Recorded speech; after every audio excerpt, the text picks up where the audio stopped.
آج جو پیغام دینا چاہتا ہوں اپنے تمام کے تمام معاشرے کے نوجوانوں کو، اپنے بیٹوں کو، بیٹیوں کو، خاص طور سے کہ ہمارے اس پاکستانی معاشرے میں طلاق کا ریشیو بہت زیادہ بڑھ رہا ہے، تناسب جو طلاق کا بڑھ رہا ہے، اس میں صبر کی کمی کی وجہ سے ایسا ہو رہا ہے۔ اگر انسان آہستہ آہستہ صبر کرتا رہے اور آگے بڑھتا رہے تو زندگی آسان ہو جاتی ہے۔ ایک بات کہوں گا صرف، اسی پہ اس بات کو زیادہ طول نہیں دے سکتا کیونکہ وقت نہیں ہے میرے پاس۔ شادی اس لیے تمام ہو جاتی ہے کہ جب انسان صبر کا دامن چھوڑ دے اور یہ سمجھنے لگے کہ میرے پاس اختیار ہے، طلاق کا اختیار ہے، تب شادی ختم ہوتی ہے۔ طلاق اختیاری حالت میں نہیں ہے، اضطراری حالت میں ہے۔ میں نہیں پہنچا سکا اس بات کو۔ عزیزان گرامی، آپ کو صاف اور پاک پانی پینے کی اجازت ہے، پانی پی لیجئے، جوس پی لیجئے، اور بہت سے اللہ نے حلال اور طاہر چیزیں رکھی ہیں، ان کو پینے کی اجازت ہے۔ لیکن اگر گندلا پانی ہو آپ کے سامنے تو اسے تب تک نہیں پی سکتے جب تک کہ اضطراری حالت نہ ہو۔ پتہ نہیں بات پہنچے کہ نہیں پہنچے۔ خراب پانی تب تک نہیں پی سکتے جب تک اضطراری حالت نہ ہو، اور طلاق بھی اضطراری حالت میں، جب کوئی اور راستہ نہ رہ جائے تب طلاق ہوتی ہے۔ ہمارے بہت سے نوجوان بچے نے سمجھ لیا کہ اگر شادی نہ بنی تو طلاق کا راستہ ہے، ہم طلاق کر کے الگ ہو جائیں گے۔ نہیں، اس کو اپنے لیے چوائس ہی نہ رکھیں، یا آپ کے لیے کوئی بھی اختیار نہ رکھیں کہ ہمیں طلاق کرنی ہی ہے، دو چار کوششیں کریں گے اس کے بعد طلاق کریں۔ نہیں، جب سارے کے سارے آپ نے پہلوؤں کو دیکھ لیا اور شادی آگے نہ بڑھ سکے تب جا کے طلاق کیجئے گا۔ بہت بزرگ علماء کی موجودگی میں بات کر رہا ہوں، بڑی ذمہ داری سے بات کر رہا ہوں، شاید علماء میری تائید کریں گے کہ عزیزان گرامی، یہ رسول خدا نے اجازت دی ہے لیکن انکریج نہیں کیا، حوصلہ افزائی نہیں کیا، سب سے زیادہ نفرت کا اظہار ہی طلاق سے کیا۔ عزیزان گرامی، اس لیے اس کو رائج نہ ہونے دیں، ہمارے معاشرے میں عام نہ ہونے دیں۔ آج مغربی دنیا کے اندر جہاں میں پلا بڑا ہوں، یورپ، امریکہ، سب سے بڑا جو وہاں پہ مسئلہ ہے وہ طلاق کا مسئلہ۔ جتنے اخلاقی مسائل ہیں وہ صرف طلاق کی وجہ سے۔ یورپ کے بعض ممالک میں 50-60%، امریکہ میں 40-50%، بعض میں 60% طلاق کا تناسب ہے، یعنی ہر 10 میں سے 6 شادیاں طلاق کے اندر اختتام ہو جاتی ہیں۔ یہ ہمارے معاشرے میں عام نہ ہونے دیجیے گا۔ تو میں جناب سیدہ کی طرف سے پیغام دینا چاہتا تھا کہ میری بیٹیاں، میری بہنیں اس بات کو ذہن میں رکھیں، میرے بھائی، میرے بچے، کہ بھئی یہ طلاق انسان کے لیے اختیار نہیں ہے بلکہ اضطراری حالت میں ہے۔ اگر بات پہنچ گئی ہو تو صلوات پڑھیں۔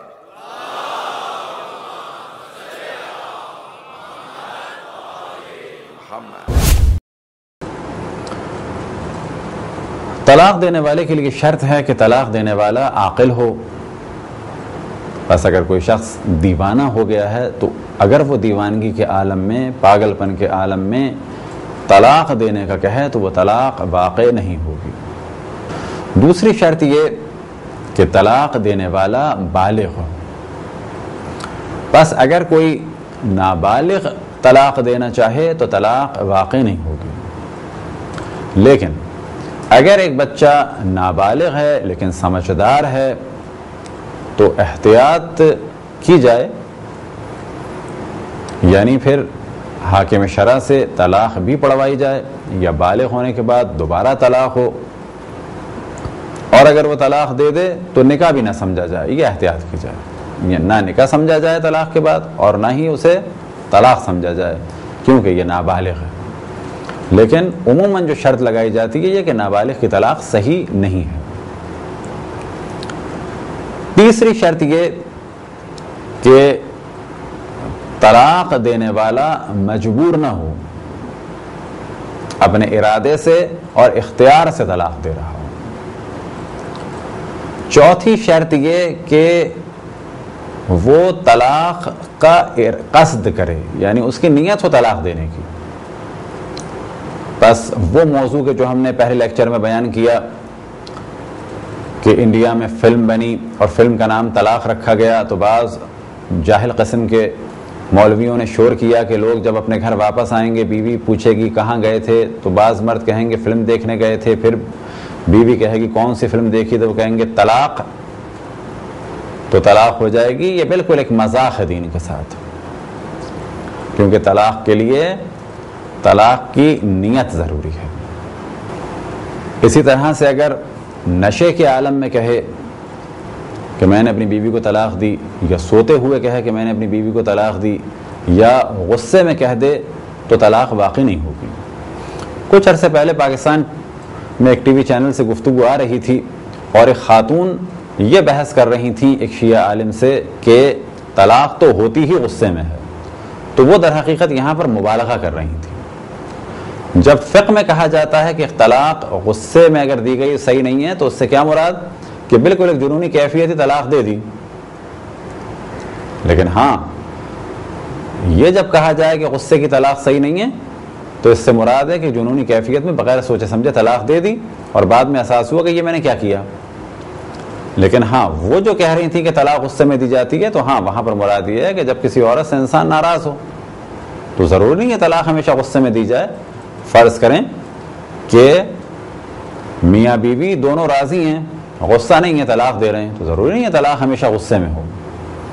یا یہ کہ شوہر بہت ہی ٹھنڈے دل سے سوچ رہا ہے کہ میں اس وقت طلاق دے دوں تو مجھے یہ فائدہ ہوگا، مثال کے طور پہ ایک لالچی آدمی ہے اور کوئی وہ فائدہ چاہ رہا ہے۔ ایک مالدار عورت نے کہا کہ میں تم سے شادی کروں گی جب اپنی پہلی بیوی کو طلاق دو، تو اس وقت یہ طلاق قطعاً غصے میں نہیں ہے۔ تو ان خاتون کا یہ کہنا کہ طلاق ہوتی ہی غصے میں ہے تو ایسا نہیں ہے، بعض دفعہ طلاق غصے میں ہوتی ہے، اور غصے سے کیا مراد کہ بیوی سے انسان اب زندگی گزارنے کا ارادہ نہیں رکھتا، لیکن ضروری ہے کہ طلاق ایک نارمل حالت میں ہو، ایسی کیفیت نہ ہو کہ جنونی سی کیفیت تھی اور بعد میں کہے کہ یہ میں نے کیا کیا، یعنی سوچ سمجھ کے ہو۔ اب یہ اور بات ہے کہ اس عورت کی حرکتوں کی وجہ سے اس کا دل بھر چکا ہے، یہ غصہ الگ ہے اور وہ غصہ بالکل الگ چیز ہے۔ اسی طرح سے اگر کوئی مذاق میں کہہ دے کہ میں نے تمہیں طلاق دی تو اس سے بھی طلاق واقع نہیں ہوتی۔ بس جب یہ کہا جائے کہ طلاق کا قصد کیا ہو کہ طلاق دینے والا، اس سے کیا مراد ہے کہ طلاق دینے والا ایک نارمل کنڈیشن میں ہو، سمجھ رہا ہو میں کیا کر رہا ہوں، مذاق نہ کر رہا ہو، غصے کے عالم میں نہ ہو، نشے کے عالم میں نہ ہو، بے ہوش نہ ہو، سو نہ رہا ہو، مذاق میں نہ کہہ رہا ہو، تو یہ تمام شرائط ہیں طلاق دینے والے کی کہ ہوش و حواس میں ہو۔ نہ صرف یہ کہ اللہ کے نزدیک حلال چیزوں میں بدترین چیز ہے، بلکہ جہاں طلاق ہوتی اس گھر پر اللہ کے چند خصوصی یا اسپیشل عذاب بھی آتے ہیں۔ ایک الگ موضوع، 11:15 بج گئے، آج کے دن چھیڑنے والا موضوع نہیں، یعنی وقت کی وجہ سے، مگر طلاق کے اس مسئلے میں ایک اور مسئلہ اپنی پوری شدت کے ساتھ داخل ہو گیا کہ اگر غلط طریقے سے طلاق لی جائے تو یہ عورت ساری زندگی پہلے شوہر کی بیوی ہے اور جتنا وقت دوسرے شوہر کے گھر گزارے وہ زندگی نہیں ہے، وہ زنا۔ اور اگر فرض کیجئے کہ دوسری شادی نہ بھی کرے، دودھ کا جلا چھاچ بھی پھونک پھونک کے پیتا اور پہلے شوہر کی ڈسی بھی عورت کو ہر مرد سے نفرت ہو جاتی ہے، پھر بھی ساری زندگی اس کی گناہ میں گزر رہی، کیونکہ اور باتیں چھوڑیں، شوہر کی اجازت کے بغیر گھر سے نکلنا بھی حرام، پھنس گئی ہے بیچاری۔ اچھا، اب یہاں پہ دو باتیں سنیے۔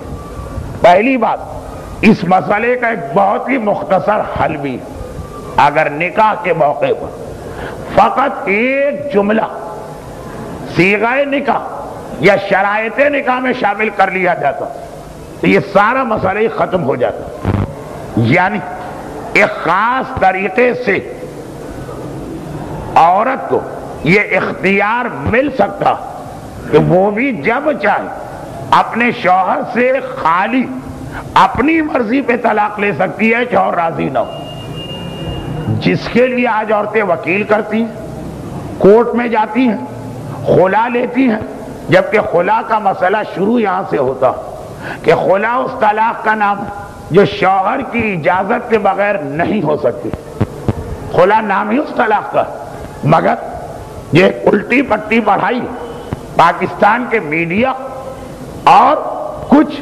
NGOs نے ہماری عورتوں کو خلا خلا خلا، جسے دیکھیے خلا، جو مقصد خلا وہ خلا سے زیادہ آسان طریقے سے ایک جملے کے ذریعے سے حاصل ہو سکتا. اگر نکاح کے موقع پہ ایک جملہ، یہ سارے مسئلے ختم. کون سے مسئلے؟ میں بہت احتیاط سے کہہ رہا ہوں مگر کہہ رہا ہوں. کون سے مسئلے ختم؟ جو آج ہمارے یہاں نسل حرام اور حرام زادوں کی ایک کھیپ تیار ہو رہی، جہاں غلط طلاقیں لے کے دوسری شادیاں کر کے اولاد پیدا ہو رہی. یہ سارا مسئلہ حل ہو جائے. دیکھیے بہت بڑا مسئلہ، حرام کی اولاد کی کثرت. گرچہ آخری زمانے کی نشانیوں میں یہ بات بھی تھی، مگر کبھی ہم نے بھی نہ سوچا تھا کہ یہ بات اس طرح سے پوری ہوگی. مفتی صاحب ہمارا بہت تعلق ہے، میرے عزیز ہیں، مختلف رسانوں پر ان سے ملاقاتیں رہتی ہیں، مختلف فورموں پہ ملاقاتیں رہتی ہیں، اور بڑی اچھی اچھی یادگار باتیں ہیں. اگر اس کو قلم کے حوالے کر دوں تو ایک بہترین یادگار کتاب بھی بن جائے گی. میں ابھی پچھلے دنوں ایک ٹی وی چینل پہ بیٹھا ہوتا، آج بھی صبح ہم تھے ٹی وی پر، تو وہ بات ہو رہی تھی 3 طلاقوں کی. آج بھی طلاق کا ہی موضوع تھا. تو ہم نے کہا جی ایک مجلس میں آپ 30 دفعہ بھی کہہ دیں تو ایک ہی طلاق ہوگی. 3 دفعہ نہیں، ایک مجلس میں اگر آپ 3 دفعہ نہیں 30 دفعہ بھی کہہ دیں تو ایک طلاق ہے. تو یہ گفتگو تھی. بہرحال ہم نے اپنا موقف دیا، انہوں نے اپنا موقف دیا. جب وقفہ آیا نا، جب بریک ہوا پروگرام، تو وہ مجھ سے کہنے لگے بات آپ کی صحیح ہے مگر میں ٹی وی پہ نہیں کہہ سکتا. میں نے کہا مفتی صاحب آپ ہم سے کہتے ہیں کہ ہم تقیہ کرتے ہیں، تقیہ تو آپ کر رہے ہیں. تو یہ ایسی داستانیں بڑی حسین ہیں جو ہیں کہنے کی ہیں.